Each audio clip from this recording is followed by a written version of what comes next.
All right, we're gonna get started in just a minute here. Does anyone remember what the date of that meeting was prior? 10/3, and then it was 17th of September. Yeah, Oh, no. today's the Today's- 17th. No, the date of that September meeting, September 19th. 19th. Thank you.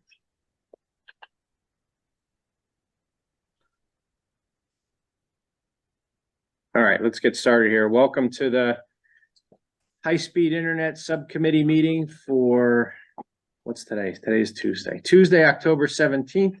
It's 6:00 PM. We're in the land use room at Town Hall at College Highway. This meeting is being held in hybrid fashion, both in person and remote. And it is being recorded. If anyone else is recording the meeting, please make it known to the chair. With that, why don't we start with a brief roll call? You must be Mr. Creswell then. Ian, your dad's here. Hey, Dad.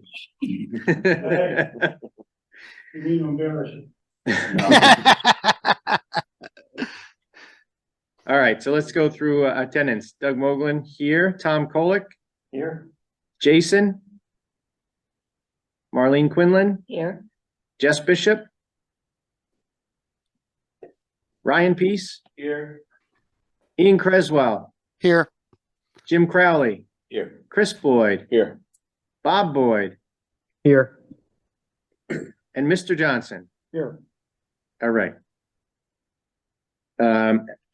We were kind of talking informally before the meeting started, but did anyone have a chance to review the meeting minutes from either 9/19 or 10/3 and had any substantive changes? Or would like to just make a motion to approve the minutes? So move. Mr. Johnson's made a motion. Is there a second? I'll second it. Motion, or we do an omnibus motion for both, or? Cool, this is for the 9/19 and 10/3 minutes. Motion's made in second. It's a roll call vote. Doug Moglen, aye. Tom Kolick, Aye. Jason's not here. Marlene, Aye. Ryan, Aye. Ian, Aye. Jim? Aye. Oh, boy. We got them both. I didn't figure on that one. Chris, Aye. Bob, Aye. great. First order of business, there was an email. I got an email from a Mr. Sullivan from Westfield Gas and Electric. And he is asking if we want to schedule a tour of the network operations facility. Just north of the Pike in Westfield. And they've offered up dates of Tuesday, November 7th, Wednesday, November 8th, or Thursday, November the 16th. I'm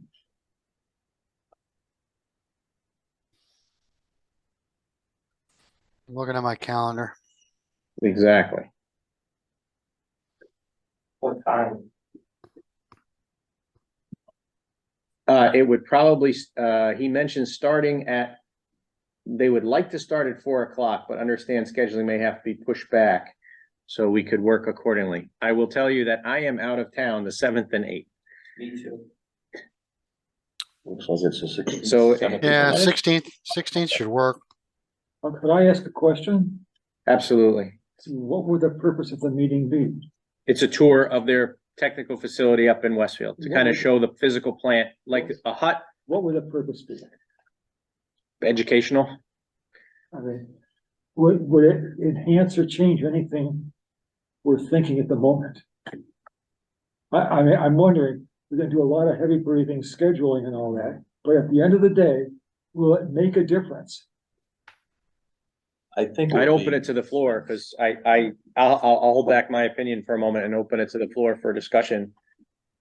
I mean, will we know what we're looking at and what its relationship maybe. is to us? Yeah, I think it would be worthwhile because not only wouldn't just be looking at a rack of equipment with lights, but I'd want to see what they have for monitoring systems in their operations center. I'd want to see where their staff sits, where our fiber interconnects with theirs. Okay.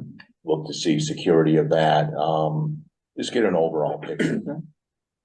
No doubt in my mind, it's, a very good facility, but I think it'd be good for everyone to see. Yeah. And that would be an actual so-called hut that would be visiting? Pretty much. Yeah.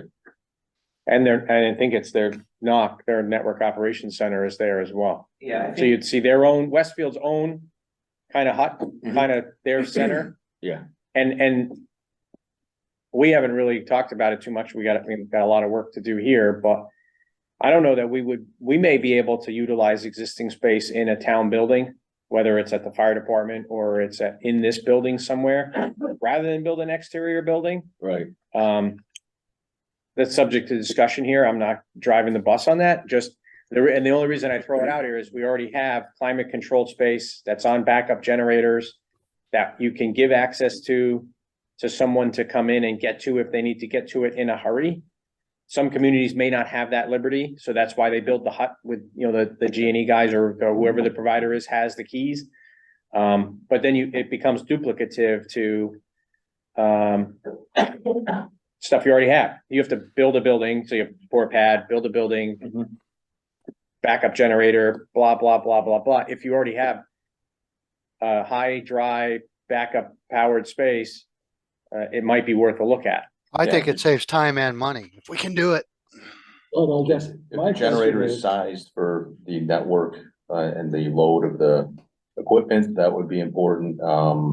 You'd want to have a separate entrance that could be available 24/7, Yeah. for the operator. And, you'd want to have it be have some structure to it, not just a closet. We want to make sure that it can. And we withstand. need that space really committed. So we couldn't be voted out three years later. Correct, That's a good point. correct, Yeah. absolutely.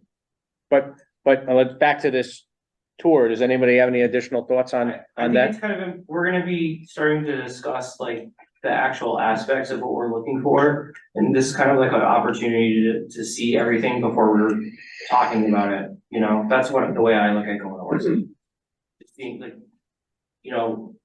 what are these modems that they're talking about, just so, I know personally from technical background, but I think for other committee members, it'd be good to see it. So it gives us something in our mind tangible. That's kind of what I'm thinking about it. I definitely think it's worth to go there and see what the facilities are and what they have and, their inventory as far as just the warehousing, the fiber. They talk about, there's outages down fiber and you need fiber. Do they have it? What do they have for, equipment there? For backup? Also, my previous employment used to go into the building, before they've done all this expansion, so I do have a little bit of, I was in there for work, so I know what they used to have, so it'd be interesting to see what they have now. Mhm. Yeah, I definitely think it'd be worthwhile. And I think to Ryan's point, and I agree, I think it's also gonna put you to kind of visualize it and see what it is, right? We've been talking amorphously about what a Muni fiber network is, well, when you actually get to see it, even if it's just one end of it. Yeah. I think it makes it real, and I think you're gonna be I'd say pleasantly surprised, but I think you'll be surprised by how bloody small it is. When you go, that's it, because it's literally just a rack, something that big, but taller of that APC unit, just taller with a lot of blinking lights and, orange fibers coming into it. And that's really it. There's not racks of servers and all kinds of stuff. It's just head-end networking equipment. Right. Is really what it comes down to. It seems like it would make sense if we're considering, like South Hadley, then we'd want to see what. Absolutely, and that Something. we could also do that, we could schedule that one as well. I just think this is a good one. A, it's nearby, and B, it'll give you a frame of reference. And if you go to this one and it's neat and orderly or not, and then you go to another one and it's not the same or similarly kept, it's gonna be, I think it'd be very relevant to the decision-making process overall.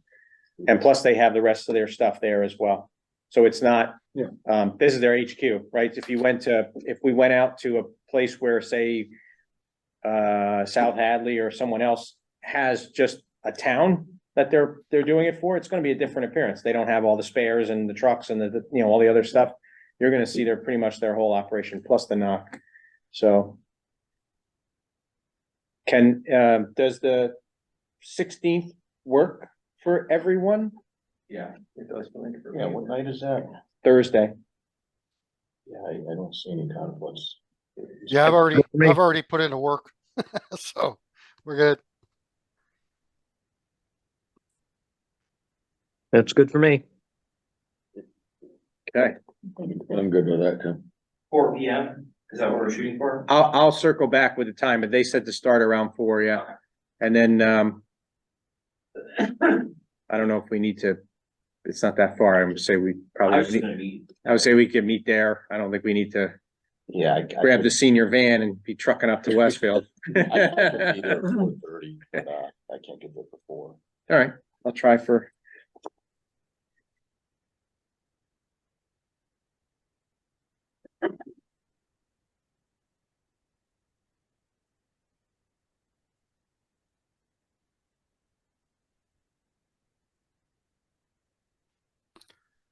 Okay, the next thing I kind of wanted to talk about, and we talked about it briefly, I think Ian had sent me a note after the meeting, and I think it's an excellent idea, is to kind of, and maybe we can brainstorm some of it tonight to start, and then start putting it to form, but is,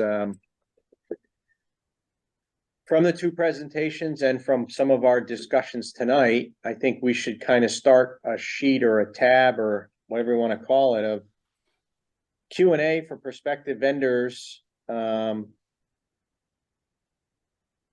we'll be able to utilize for, as part of the vendor selection process. And then as we get into, you know, contract negotiation with one or more vendors, that we make sure we cover it in all of it.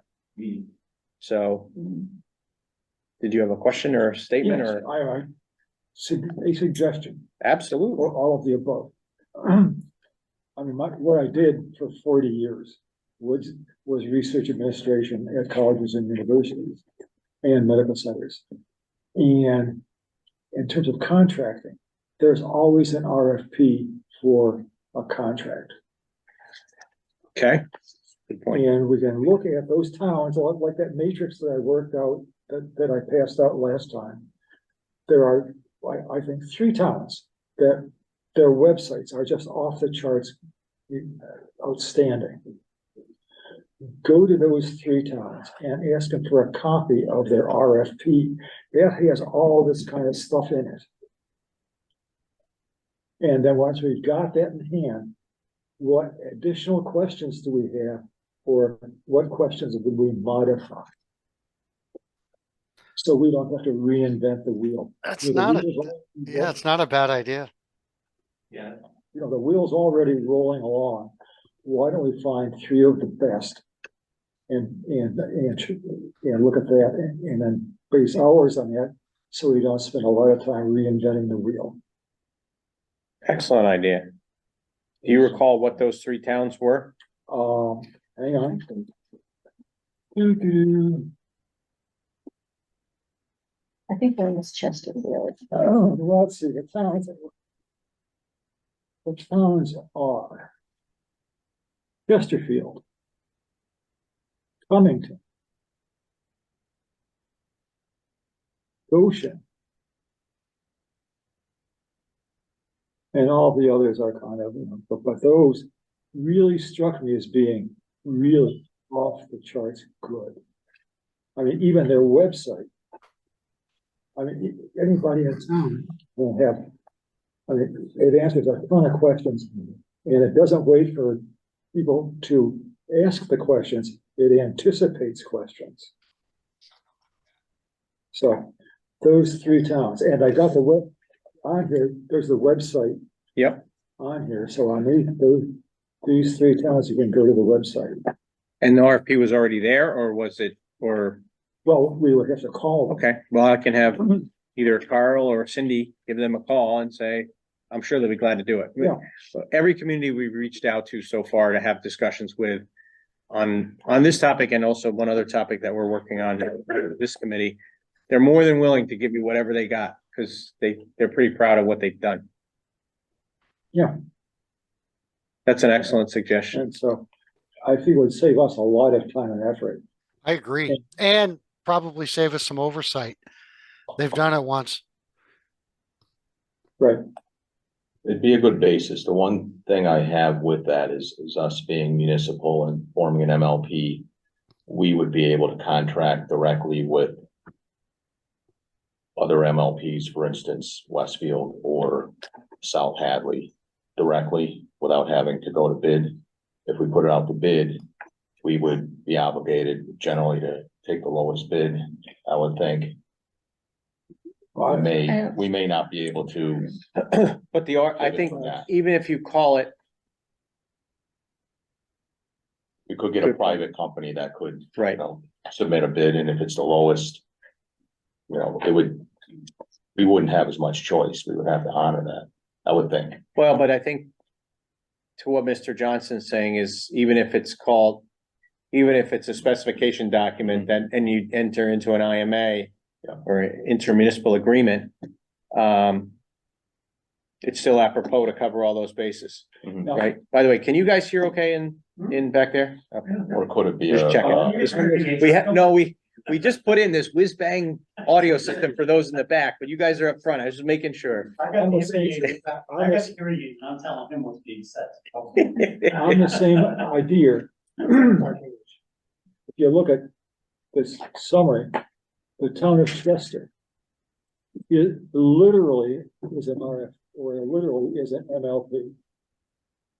Chesterfield. Yeah, they did the same thing. They became an MLP. Yeah. They almost have to get rights to the polls. Right. Yeah, So, most towns have built their own. I think, I don't know if it's Chester. But I'm not sure, you Chesterfield, see. Chester. Is it Chesterfield or Chester? Yeah, I'm It's on their Chester. website I right think now. Chester is, Yeah, so Chester is literally an MLP, Yeah, they are. and their vendor is Comcast. interesting. And Chesterfield and Cummington and Goshen are Whip City. And I say my notes, my comments on the side, that a very informative website and an example to follow. Yeah, and I think the other questions to ask of them when we reach out to them about getting their RFP is on the back side of it, what's been their overall experience? Has it been a positive experience? If not, if it's been largely positive, but there were some negatives, what were the drawbacks? What did they experience to this point? Oh, on that thing, Shelburne has Comcast as their vendor, and they appear to be having real problems with Comcast. And so you might want to call and ask them what their problems are. And, I mean, I think or if that- we wanted to do Yeah. that. I mean, you could probably ask any town Yeah. that Comcast is served by and probably get I mean, it's just a general Yeah, but you see, opinion. that is, I would argue that they have this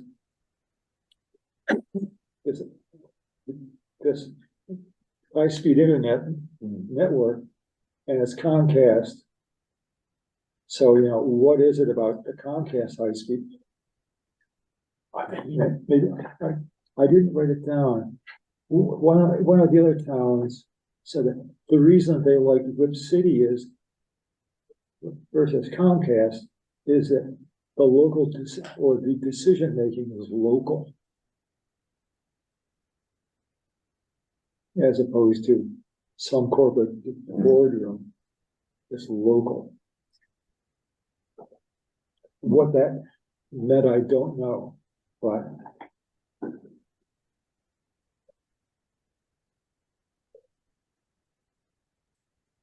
I have the web address. I have the web addresses and where I knew the contact's name on the website, I included it on here as well. Sure. I think you send that out to everybody. Yes, you did send that. to everyone.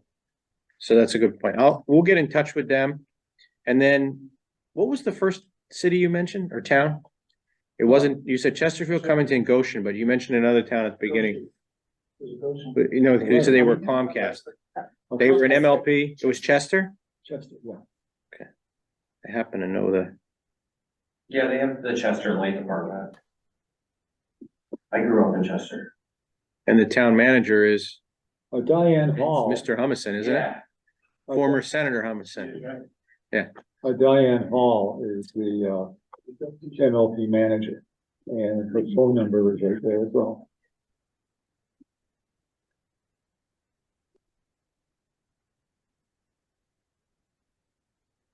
They did have an RFP that was put out for a broadband network. Well, you see, in contracts, you always have to put out an RFP so that everyone is putting a bid on in this, for the same package you're advertising. Right. It's not like you can do one description here, one description there, and a third description over there. It's that one description goes out, it is publicized, and then everyone, if they want to bid on it, bids on that same thing. Yeah, I'm just wondering, because I mean, Chester has been a electric MLP for probably 100. Well, you see, they wouldn't have an RFP. Well, I So guess, that's why I know that They might have, they were interested in building their own at a time when Comcast was only covering part of the town. So yeah, through some of the state grant money. with I'm thinking MBI, that they was were given one of to those Comcast to communities build that- out. one of those last mile communities that They they were. did, They yeah. were like partial. Cause So- Comcast did do a few of them, and then, Yeah. you know, some of the others did, Whip City did a bunch, and a couple others did a few. Yeah, Comcast was in about half of Chester already, so Yeah. this was to build the rest. I think the town was thinking, do we have to build it ourselves and operate it, and Comcast ended up getting the money. So I don't know, it'd be worth seeing it, you know, if they did have an RFP for it, Yeah. it'd be worth looking at least Yeah. for the language.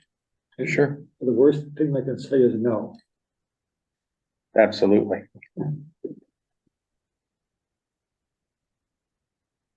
All right, so we'll do that, and we'll start to, you're right, I think we can start working towards, but if you can think of anything, well, maybe I can set up one of those. I gotta make sure it's okay with the open meeting law part, but make sure that we can have a way to submit ideas or just thoughts that we should put on this chart to make sure that we cover it, you know, whether Yeah. it's, you know, what's your SLA for an outage, what's this, you know, blah, you name it. Cause I think we did see a little of, differences of opinion with how they manage certain things and certain devices, and, it's gonna be, you know, we're gonna be driving this as far as how we wanna certain aspects, you know, like one of the, you know, I remember talking to one of the providers or in our previous iteration of this committee, and they were like, no, we own the device at the customer, whatever the thing's called, at the customer end, ahead of the router, but the Yeah. termination device of the fiber into the home. Right. ONT. ONT, thank you. 3 letters I can't remember. I always get it messed up with ENT, but that's your ear, eye, nose and throat guy, right? But anyway, your ONT, they own it, and they have it like on a plan, it's capitalized on their end. And basically every 5 to 8 years, they just replace them. Whether it's a technology upgrade or it's just you know, either for speed or for performance or just technology, they update them and they own them. What's the router? That some of them do that where they offer the router as a service, or you can Yeah. either buy it from them or rent it from them, or they give it to you. But that's kind of it's almost an expense item. They just say, okay, we're giving you a router because then we manage it and we can, if something's not right, we can dig into it. And then others some customers want a Netgear Orbi or Ubiquity or whatever. But the ONT part, so that's the terminus of the network from the network side of it. Right. The router, they may offer it as a service to manage it better, but that separate from the ONT, and they treat the ONT as theirs, the same as the fiber itself. And they actually were on remember that? Yeah. They were like they said, we just come in every 5-7 years and we just And replace them. actually, Whip City said that the customer owns the router, and South Hadley said to be careful about who owns the router because there can be complications. Correct. Yeah, So- I think Westfield actually said that Westfield owns the router, though they tend to tell the homeowner to hang on to it if they're moving and just leave it in the house, just to make it easier for the next one to come in. That's accurate from the Right. presentation. I think, one of the things that I think would be important when we're going through the process is, especially when we're reviewing the different vendors, is like, what is the level of support they give after the connection? But be it like, Westfield said, if you use their router and you're having a problem with your Wi-Fi, they support you, but obviously if it's not your router, if it's not their router, they might not support it. But I think that's something very important when we're looking at South Hadley or another vendor, is finding out about that support level. And I'm just, in my personal experience, you know, the town has older residents. And I would think that it would be advantageous if they had a little bit more support.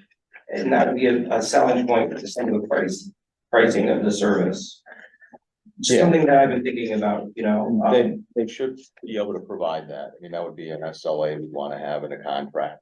You know, how if someone's down, how long before it's restored, and they'll usually have benchmarks against that, depending on whether it's equipment related or fiber. But it is useful to compare, you know, providers A, B, and C, because it's, Yeah, so that really matters to your point. yeah, and it's not even like, I understand like they're gonna support like coming into your house. But like, we all know, like, especially me, I help my grandparents out, you know, the network in your house, there's problems, especially now with everything being more connected. Like, I just wanna make sure when we know what Westfield offers because they came here. I'm not so sure about South Hadley, from the short presentation. And then again, when we're reviewing, if there's other vendors that we find, you know, that's just something that I make sure that we ask about.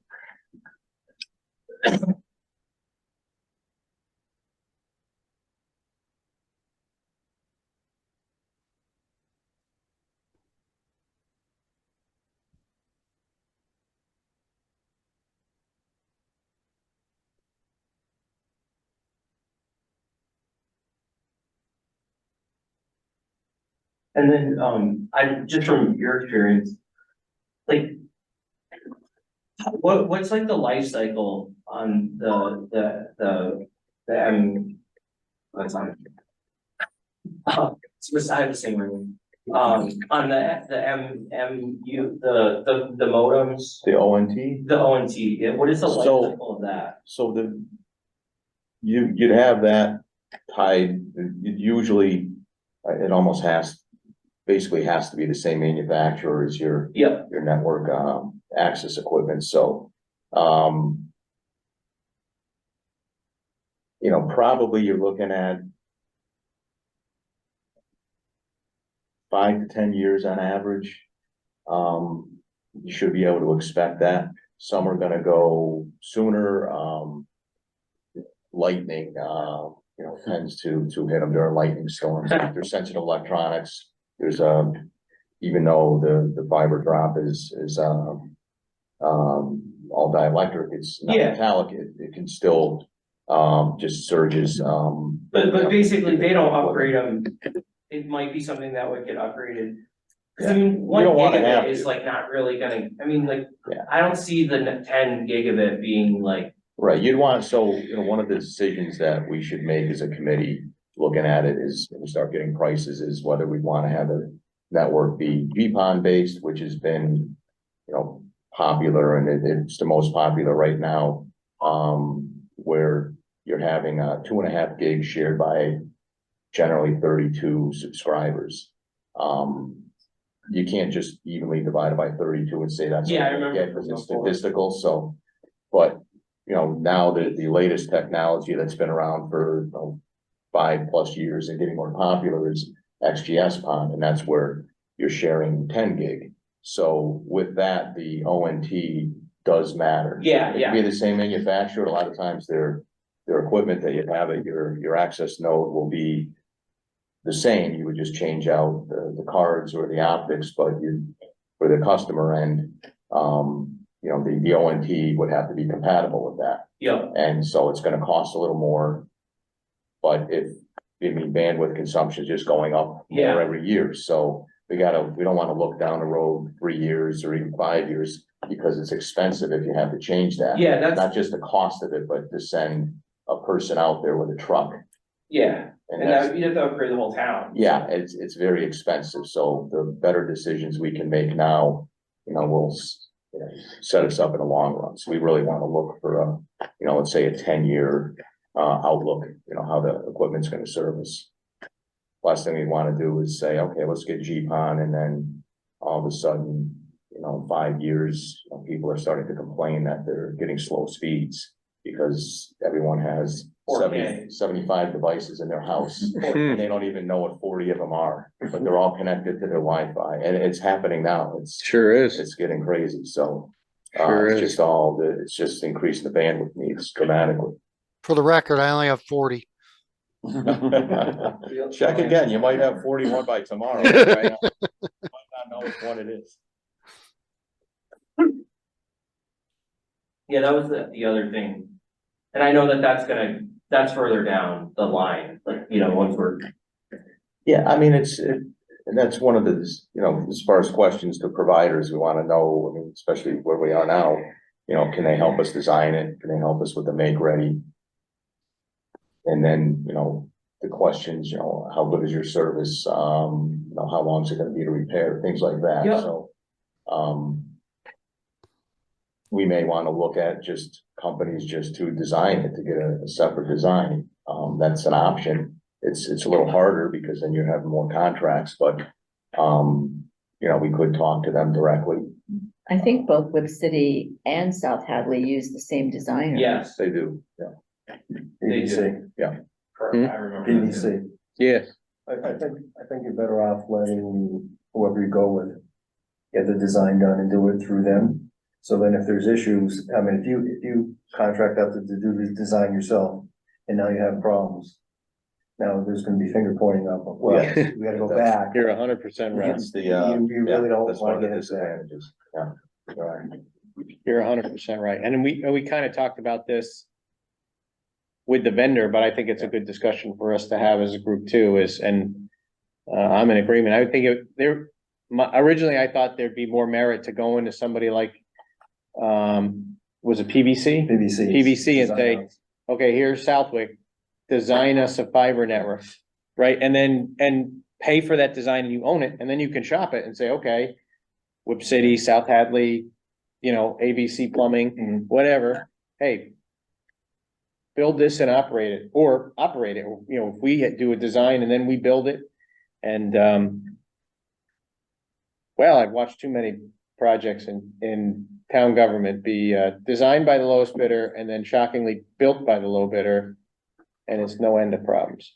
So I mean, you still this have, building being no exception. you still have to go out for, you know, bid to your contractor once the design is done.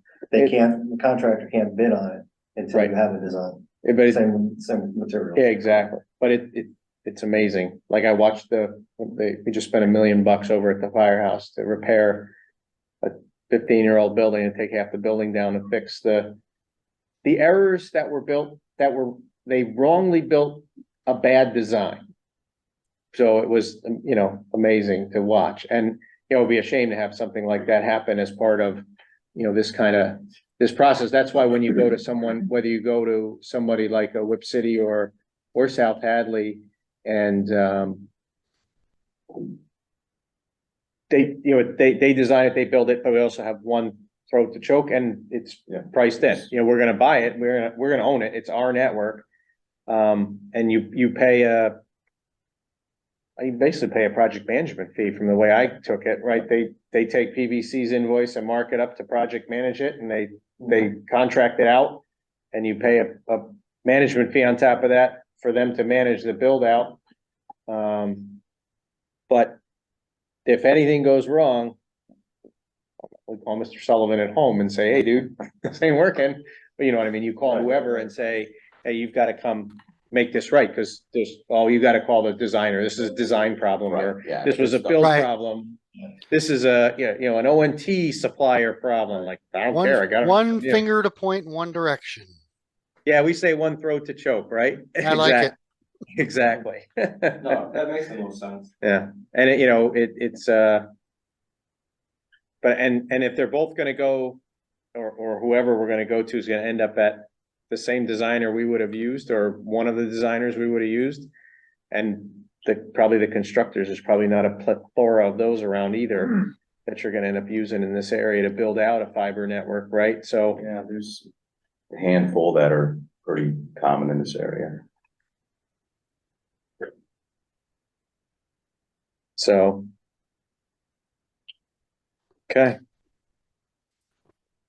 Do we have any discussion on grants and funding this week? Now, I had actually tried calling somebody at whatever it was, last time, you know, and they haven't called me back, and it was like over 2 weeks ago, so, This is at the state? yeah. Yeah, I emailed that guy again too. Hey, you know, I understand we might not be eligible for certain programs, but, Yeah, you know, any help, direction, you know, nothing.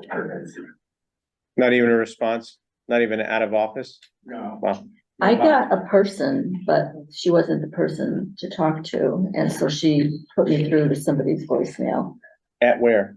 That's what I was trying to remember here.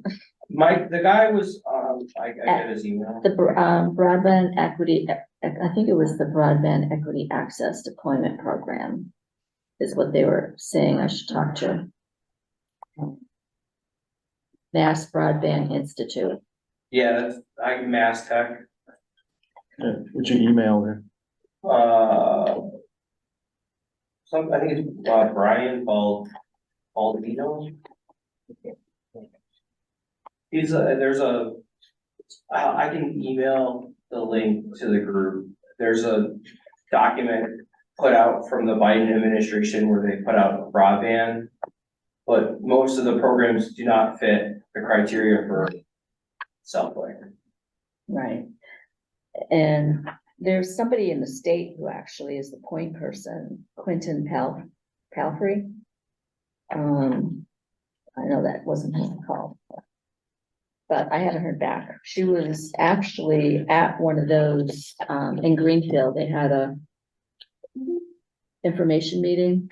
It was our last meeting date, and that's where they were. They're all there. What? There's something written in the back. Yeah, I was actually looking for her name. I want to say it's Lisa, but. Now, something to keep in mind too, while you're looking for that, I don't know if any other vendors would offer a similar thing, but as I recall, last year, Whip City had offered, to help us if we went their direction in trying to identify, any kind of grant programs and so forth that we may have access to. And that, obviously they've worked with, some of these already, so they have contacts within and so on, which might help. I do remember that as well. And when they were here, they also said that they have a very close relationship with Mass Broadband. Right. I remember that as well. Yep. MBI? Yes. Yeah. Mass Institute. I met with, it was a month ago or so, I cannot remember the secretariat's name. She's the new Rural Affairs Secretary. She was here in town for a meeting with the other two select board members. Mhm. And I just happened to stop into town hall to sign a warrant, and I got a chance to meet her, and she asked about this committee, and then she recommended I talk to MBI as well. And I have 2 business cards I'll get back to you from MBI that I met at the Mass Municipal event in January last year. And they're all twisted up about doing a survey and Yes. spending tons of money on surveys of what people need with all of their money. And then when they're done, they have no money left because they used it all for surveys. And it sounded like a lot of what they were looking for was digital equity, There was a ton of that, yeah. a ton of that. And I think the person I called was also at Mass Broadband Institute, and she was the person that was gonna be able to answer all my questions. I can try her again. I think I have her name at home by my phone. But she did not call back. Great. But I did get someone there, and then I don't know, there's Governor Healy appointed Quentin Palfrey as the point person in the state to actually work with the Mass Broadband Institute.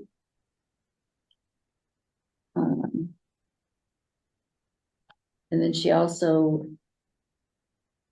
signed a supplemental budget directing an additional $30 million to provide matching funds for the federal funding. And I think Quentin Palfrey in the state is the point person. The name's familiar. Where was he before? And I had given I you one can't of these recall. last week, but I Yep. have to do another one. His name is on there as the point person. Yeah, I even spelled it right. Wow. Oh, almost.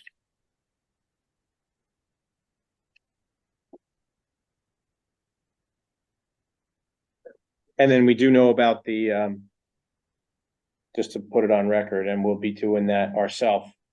Or with a partner, but more than likely ourselves, is the, Community Compact Municipal Fiber Grant. That's, I dare say a gimme, but we gotta do it. It's $250,000, up to $250,000.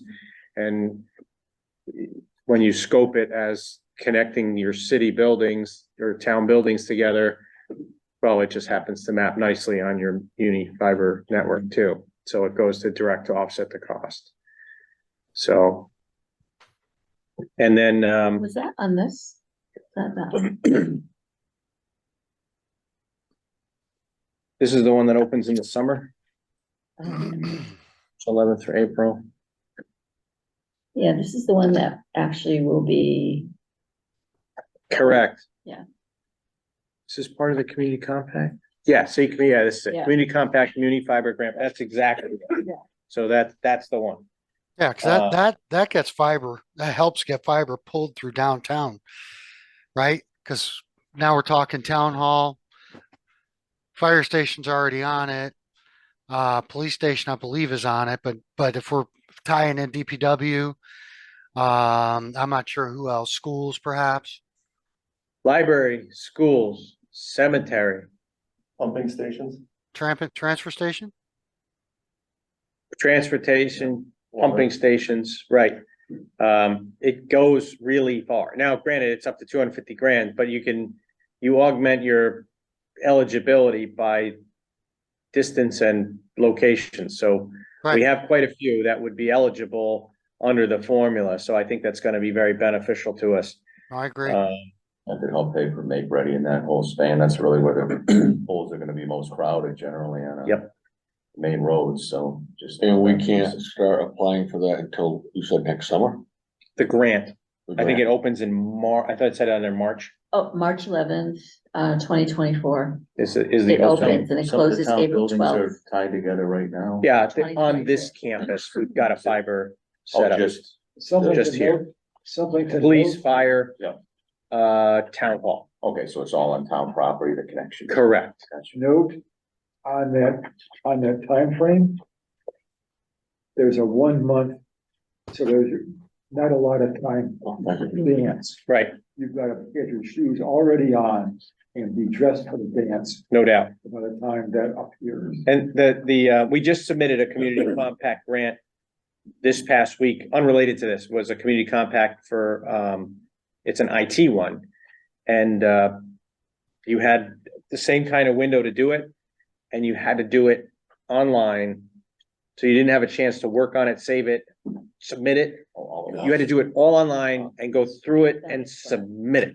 Thank you. Like literally, That's. So even though you had a time period to do it, you couldn't partially do it and save it and come Started back. it, Once you finished it. start, you've got to submit it. Oh, thanks. So, and this will be no different. It's the same website. So, I thought- so we just went through, Laura Fletcher from the town accountant had done most of the legwork for it. And then there was a consultant, but then she basically copied everything down and then we reviewed it and then we went back in and resubmitted it again. It's the same, But you know the mechanics of it. correct. But, so you write out a lot of stuff, then you paste it into the Yeah. website. You write out a lot of stuff, you paste it into the website. But it does, It's interesting because on the federal side of things, you can't cut and paste over a period of time. yeah, no, this one, you're all in. You get one shot. Or you start over. But it's not that brutal of a grant writing. These community compacts are pretty straightforward. You describe your project, describe your products and your costs. And you go. And no matter what we do, anything we do is gonna be way north of 250 grand. So Yeah. when you start connecting the number of places we're talking about, look at the bonding authorization we have already and the funds we've already allocated to this endeavor. 250 is a big help. Don't get me wrong. This is a huge help. But you see it's easily way more than that. Right, and that's the one that mentioned that a link was sent to the select board. How to access the application. Yeah, we know where to get that. There was a link sent in August. Yep. 2023. I'm sure that it went to probably the CAO. So I guess if there's a link to the RFP, then you can print off the RFP and find and see what kind of information they need. And what we need to pull together between now and then.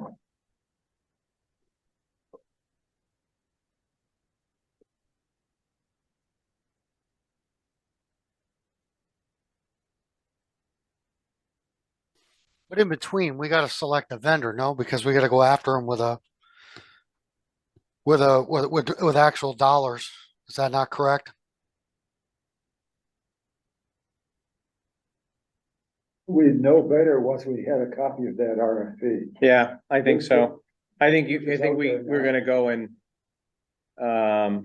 yeah, I think we should go, you're right. I think we should get the RFPs. I think definitely have a look at Westfield if we wanna take a ride to South Hadley at some point and take a look at them as well. I Are don't they know if working that's- up a proposal for us or no? We may want- I'll have to reach back out to the gentleman. I have not heard from him. I did reach out to him after the meeting and say, hey, if you wanted to come back and do a little bit more of a formal proposal, we certainly would welcome it. I don't know if he was not anticipating the level of detail that he saw from the other folks and he thought it was gonna be much more of an informal setting or what. Yeah, that's what, Um, I think that's what Jessica said, Yeah. that she hadn't told him. He asked about a So, presentation. but I hadn't heard back from the gentleman either, so I'll reach back out again.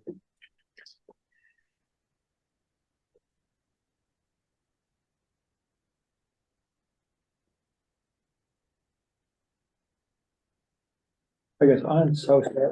This application. On South Head. I guess I would just throw out a cautionary note. The response time is, getting a truck out is 2 hours. I mean, I think they both talked about other people needing to respond first and like having that all set. Yeah, you're always gonna have. So, Right. power and they own the poles and they're gonna Right. get their work done first. yeah, but I Right. guess. you Yeah, know, power goes down. You gotta wait until they're done before they can show up anyway, so. Right, but I guess. Then you have to fit into their queue. Where Westfield Gas and Electric is just up the road. I mean. No, I matter what- agree. It's a selling point for sure. Will be, what's the SLA? And if we said we want the truck here within 2 hours for a fiber break. And a potential provider says they can't get someone here for 3, then, that could be a disqualification. mhm. Or we'd expect to be compensated with a, penalty clause or something. And then it should be able to be written right in the contract. Or by, yeah, or. And I think either South Hadley or Whip City is gonna have this. They've got other communities that are not, I would say local, but not local, right, to get to. They must maintain some kind of relationship with contractors or someone else to be able to roll. I don't, I'm not speaking from experience, but like, Retainer. right, like I'm sure what, you know, Mhm. thinking out, you know, way out in the northwest corner of Mass. I wouldn't imagine that Whip City rolls a truck out of Westfield to up there when someone has a problem with an ONT or something like that. They No, I probably think have- he had indicated that in that last presentation they did. They have X number of techs on staff and they work with X number of contractors as well. I believe that's what I recall from that meeting. So yeah, that's no surprise. Probably be part of our operating budget for the network. We'd have to pay some retainer fee for a contractor just to have them on standby. Or as part of the contractual agreement, it's, you know, it's all in the money, Yeah, it's right? gonna get carried. If you through say the we budget. want 45-minute response to anything, I'm sure you can have it. It's in the contract, right? It's not free. It's in the contract. And I think you just have to determine what that is. And I think, you know, on the buy, a lot of it might be a function of design too, right? If you have some redundancies in the network where, We definitely you know, want that. with loops and whatnot, where you can, just like they do with power or anything else, they can route it in a different direction to get where you want to go around a break to limit the damage area. Yeah, the one thing, I know this is another question, but the one thing for of the vendors, one of the things Whip City said was that they had the equipment so that they could remotely find, you know, where the problem was.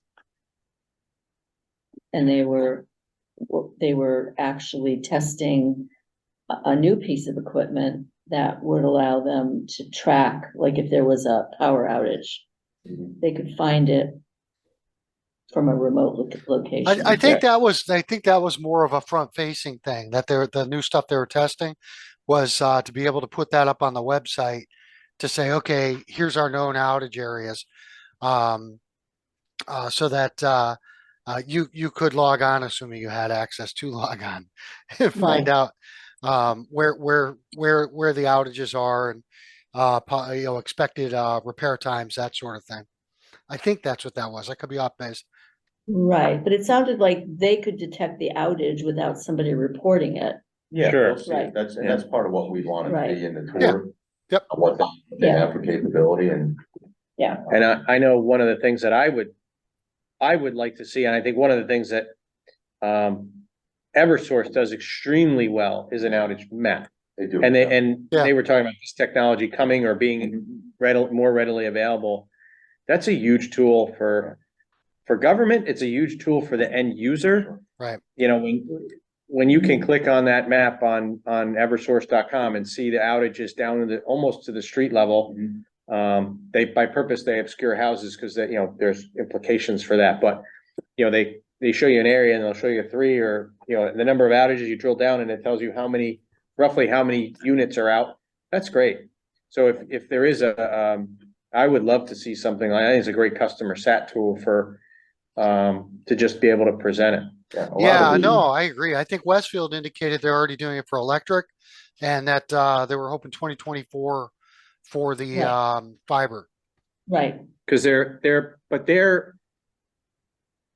I looked at the power one that they have, and it's not nearly as mature as what Eversource has. I don't know if it's a technological issue or a software issue or a cost issue. I have But no the idea. manufacturers that are making the network here, a lot of them offer that as a service. Just a add-on software service that they can provide. So whoever we contract with, we'd want to ask about that. And, you know, what the options are and what the costs would be. Correct. And anecdotally, I want to say it was 3 years ago, might have been 4. We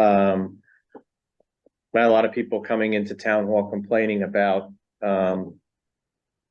water usage. Very upset with water bills. We had just gone through and replaced everybody's water meter. And what we found out was that the old water meters were basically blowing about 10 to 12% of the water by the meter without getting metered. So everybody got new meters, everybody's water usage went up. their water usage didn't go up. It was just, we're actually measuring what was going by the meter. And the way now this isn't an issue for internet today, but we have a tiered scale for water. You use 0 to X gallons, it's this, and then X to 50,000 at this, and above 50,000, it's really expensive. Right. When we wanted to put a portal, I said, well, this is easy. Why make people call or get mad or not? And what other bill do you get that you have no idea what you used until the bill shows up? So I said, now we could put a portal in. So people could go on the internet and look up their account, and it'll tell you up to the minute how many gallons of water you put by your meter in the last month, weekday, you can do the whole thing. The cost of the portal was so outrageous that the cost to the user per month, per user was so high. We did a survey. Would you pay $7 or $8 or $10 a month for this service? We got very few people that were buyers at that price, but it was I was shocked how expensive the equipment's there, but the software to sit on top and then the web stuff to sit on top was expensive.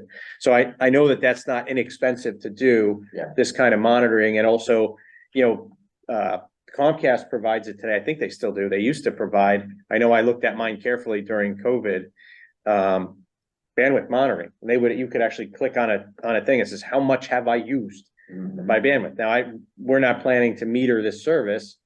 But it's still a good thing to know. Like, did I use? Yeah, I definitely would want You know. to read into anything. Yeah. That happens. Correct. Yeah, a lot of that is subscription based with some of the manufacturers, so it's there, but like you mentioned with water meters, it's likely a cost to it. The water one was outrageous, and they got you because it's their equipment. Right. So they sell you the software to talk to their You want this, we equipment. can do it for you. Oh, absolutely. It was more like, yeah, we can do this for you. Yeah.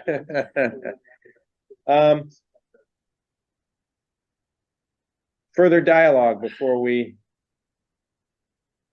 schedule our next meeting, and we should probably get together. It's today. Today's the 17th. Calendar.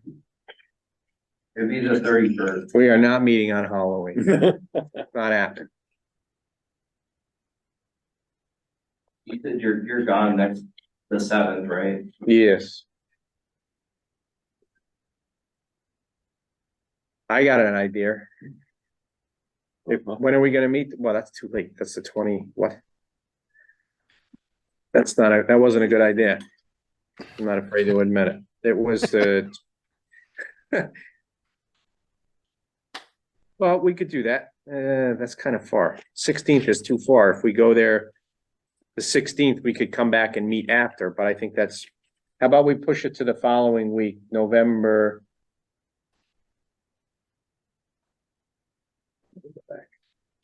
We would have met the 31st.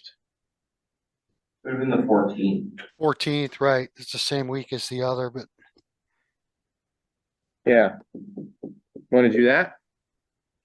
sure. Are we gonna, what are we gonna say the agenda is for that night? That's a good point. We're meeting when, the 14th? 14th. I will work on having those, try to get those RFPs from the 3 towns we talked about. And I'll also have Carl give us an update, or give me an update that I can provide to you. We have gone out with it's not make ready, poll survey to sign up, to do some of the applications for poll studies and have that looked at. And even with absent a design, they have a pretty good idea of which polls would be Yeah, affected, but Survey primarily. them all. Yeah, assuming, pretty much. 5% of whatever we do. Yeah, so we did start that process because the paperwork and the approval process, as some of you know, is the long pole in the tent, Yeah. no pun intended. Yes. And we have the funding available from the ARPA allocation to kick that off and get it going. So I think if we're cautious here, once we start rolling here, we're gonna be able to move a little bit quicker than if we said, oh, great, now we gotta go do a poll survey, wait 6 months, then, we're gonna be able to keep moving ahead quickly with some of this stuff.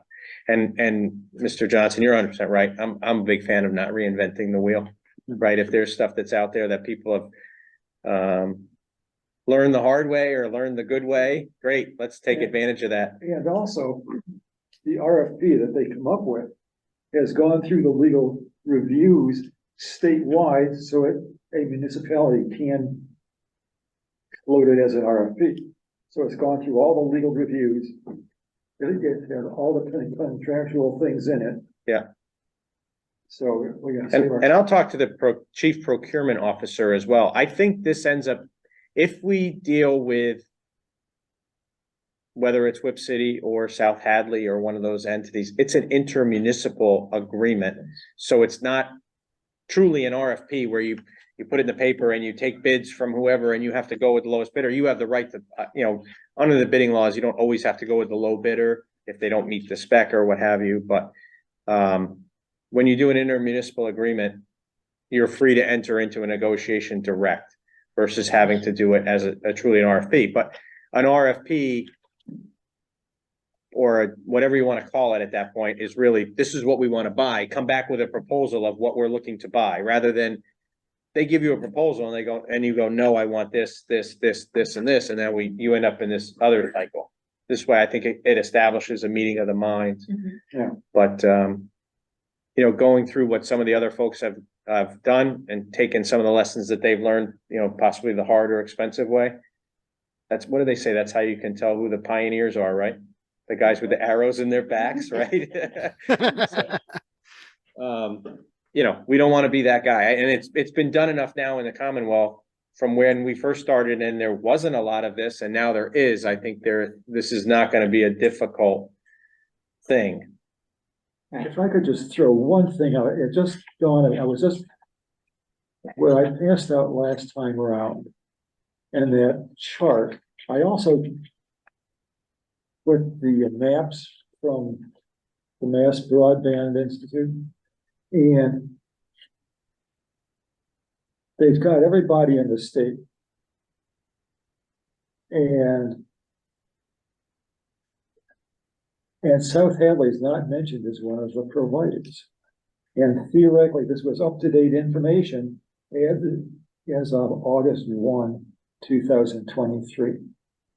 So, why are they absent from this summary of?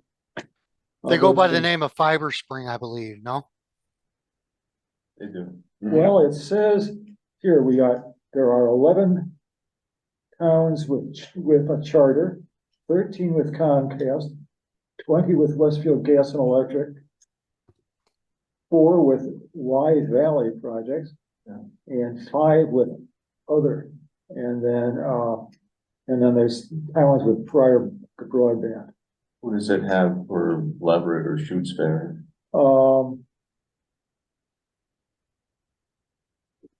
It says, well, let's see, Leverett, Shutesbury. My printer wasn't doing colors very well, so hard to tell. But Leverett and Shutesbury are 2 different colors. As Pelham is also. That's one of the interesting things, is that here's 3 towns that are cheek by jowl with the University of Massachusetts, which has a huge computer and information science department. Leverett that.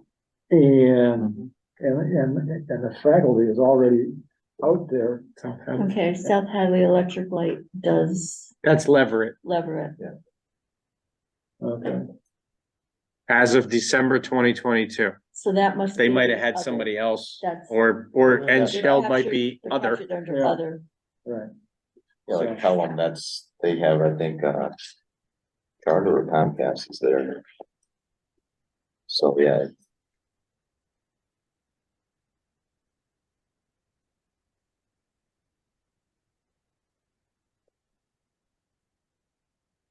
Oh, that's the wrong Pelham.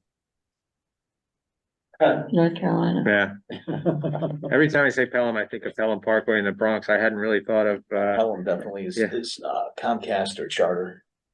But Leverett and Shutesbury are served by South Hadley.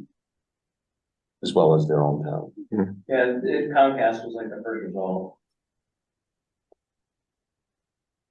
they were on the other one too when I spelled it wrong. Well, it says Pelham, Mass, so.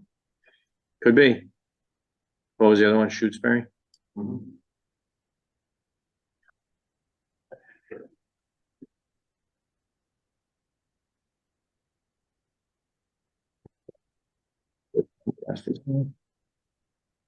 Shutesbury Net Broadband Committee. Shutesbury Net.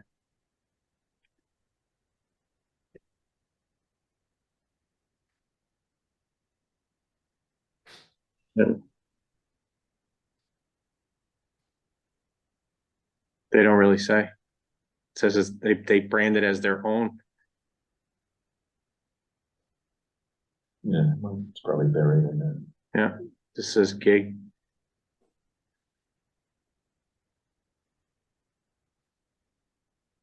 Well, see the connection is there. Hmm?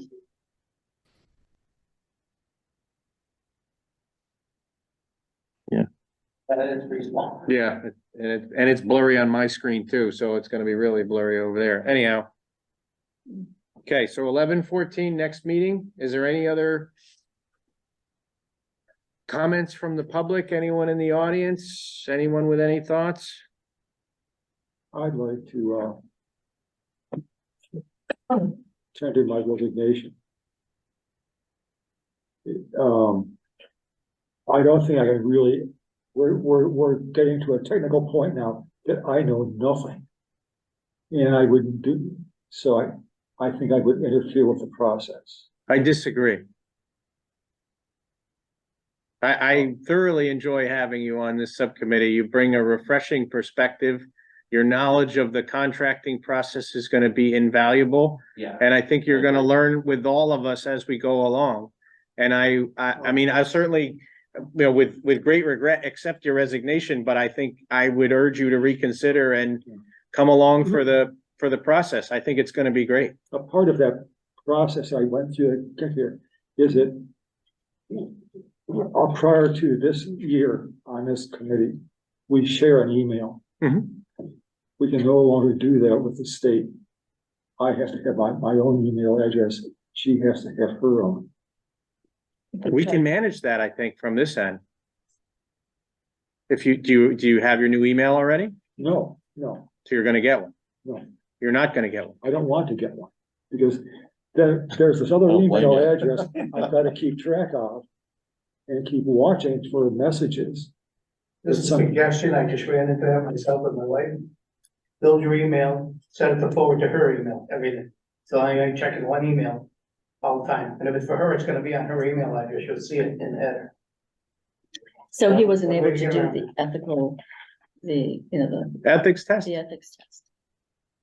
Because Because you said your email was already done. I was, yeah, I'd already done it on my email, unlike last year where we both had the same email address and there were no problems. but we didn't have to do the ethics test. I don't think. Yes, we did.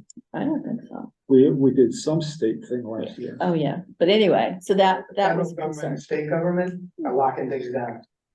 I would, I mean, you can get I'd be glad to talk to you offline if you'd like. Okay. I mean, I just would, I certainly appreciate having you here. I think your insight's been very, very important. And like I said, I think this technical part of it, I mean, I work in the computer business every day and this part of this is gonna be Greek to me. I'm gonna learn as we go. And there's folks here that have a ton of experience in this space that are gonna be very helpful. Okay, I withdraw. Excellent. I'm glad. We talked about it. Nice. I think it's good to have different perspectives from different folks with different backgrounds. I think that's been what's been great about the committee. And in addition, from different generations. I think it's very important. I really do. And I'm still super proud. I mean, I'm not taking any credit. I'm just super proud when we first started this thing that every single person on this sub had never served on a committee or board in the town of Southwick prior to starting this. So I think it was great. And we had all new people. It wasn't the same, you know, not that there's a lot of people that do a ton of good things in this town, but it always, you know, this was great. It was all new folks with a new perspective and, you know, a fresh set of eyes on how it's not, oh, this is how we do things in the town of Southwick, or this is how it's all been very, very different. So, and at least we got it off the ground. And you know, we got it this far. I think we're, you know, I don't say we're halfway, but we're certainly well out of the first turn. Yeah. We got past town meeting twice.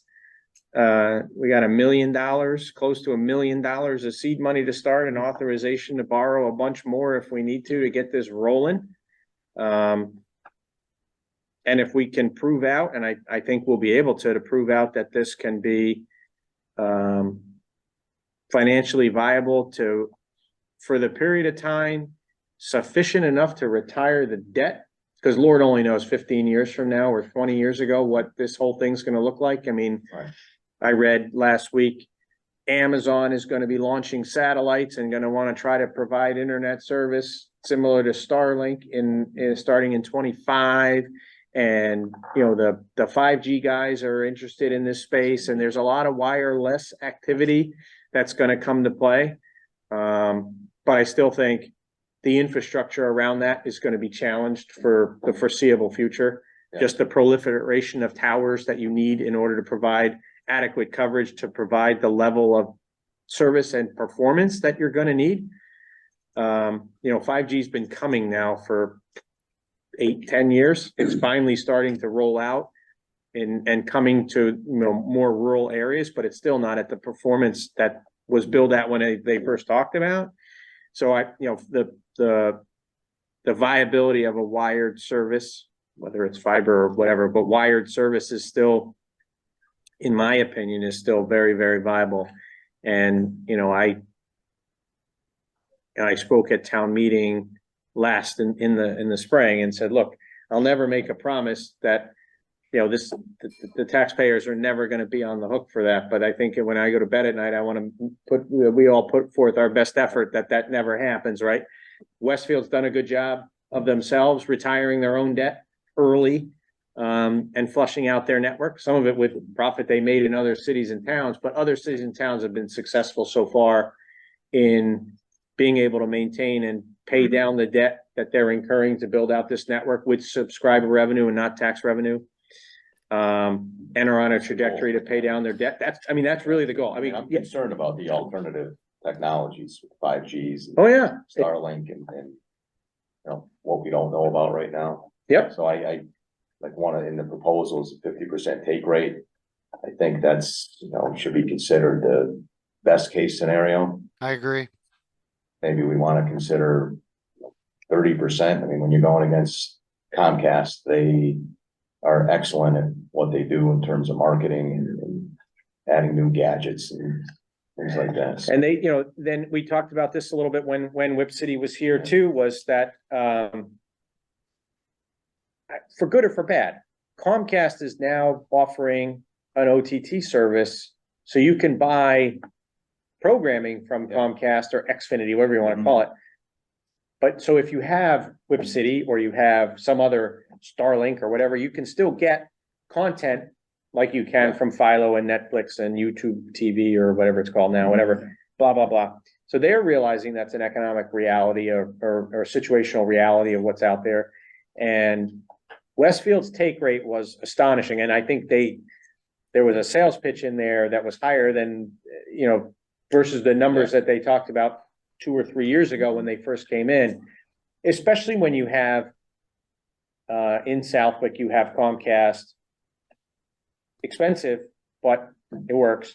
And a lot of people have it. So there is going to be, it's not like a town where you go in where there's nothing. And so they can have this or not, and or nothing, right? You get 85% or 90%. You're like, hey, right.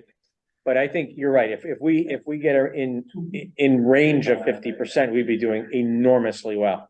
And I think that's probably, you know, I wouldn't base a financial model on that take No, rate. no. I'd probably work on half of that Yes. as my take rate to conservative. model it out. And that's where we were. And also keep in mind, and I think somebody on stage I'll be probably right back. stated the obvious, absolutely, was that, as long as you're coming back, right? Yes, I am. Okay, just checking.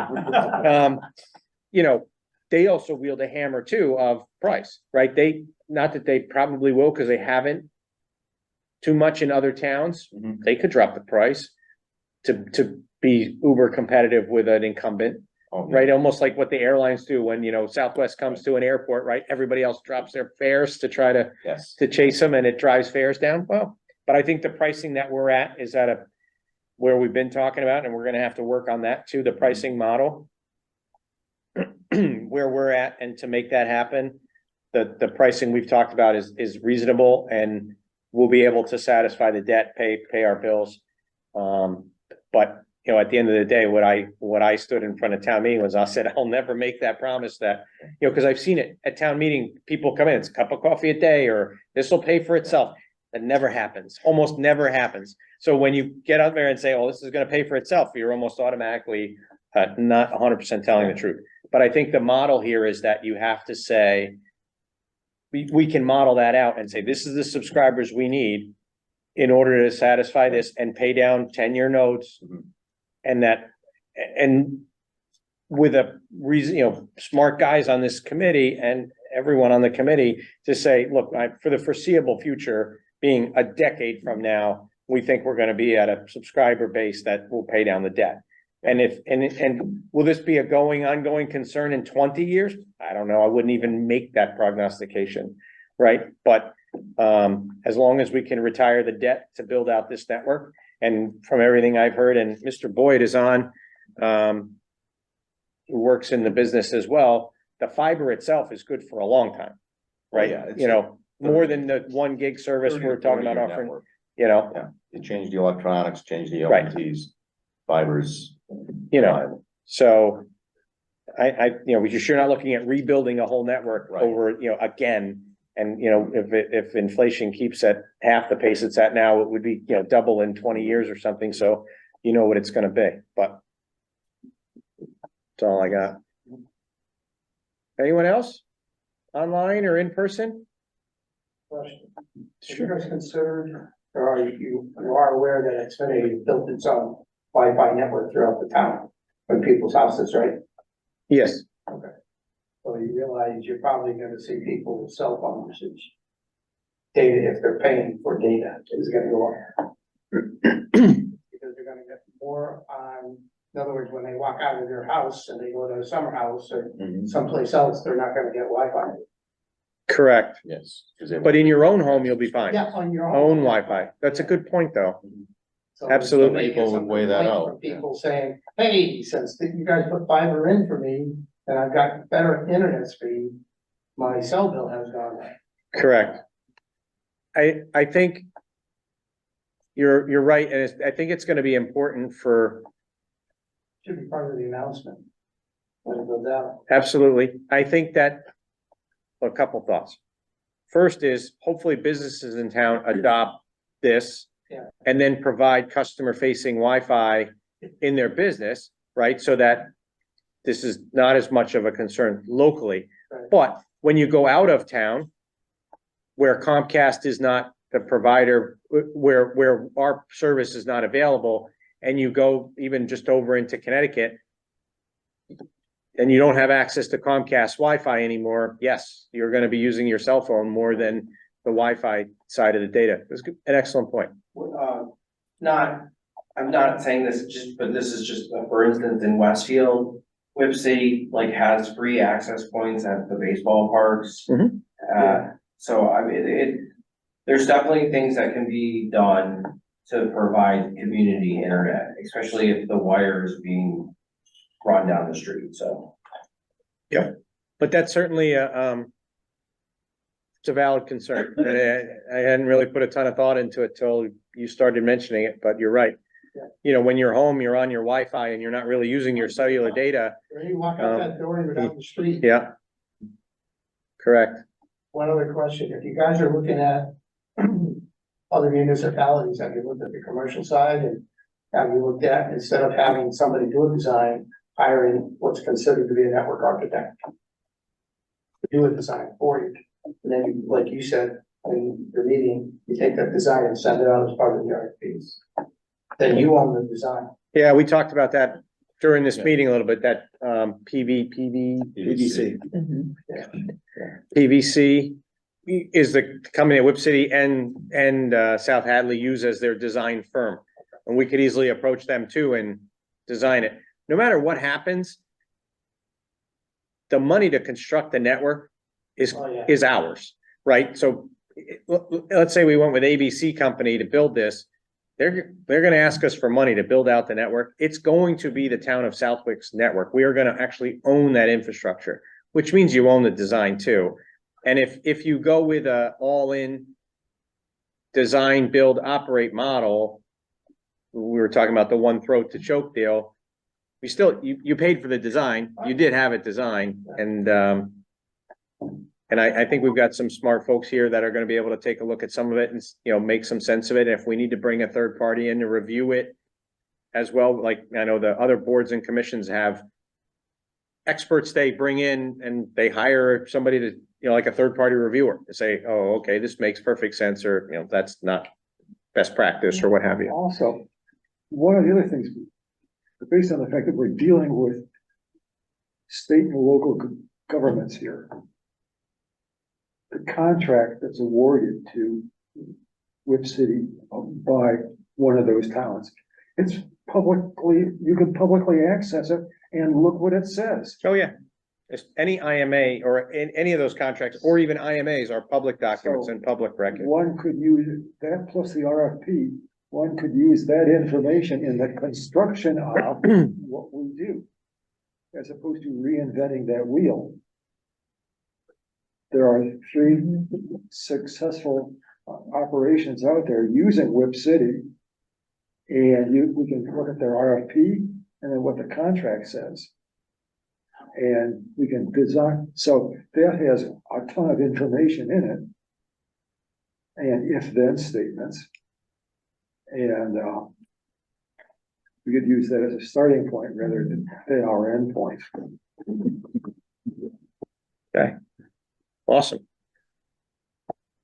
Motion to adjourn, So moved. second, Second. all in favor? Aye. Aye. Thank you, guys. Have a great night. Thanks, folks. Take care.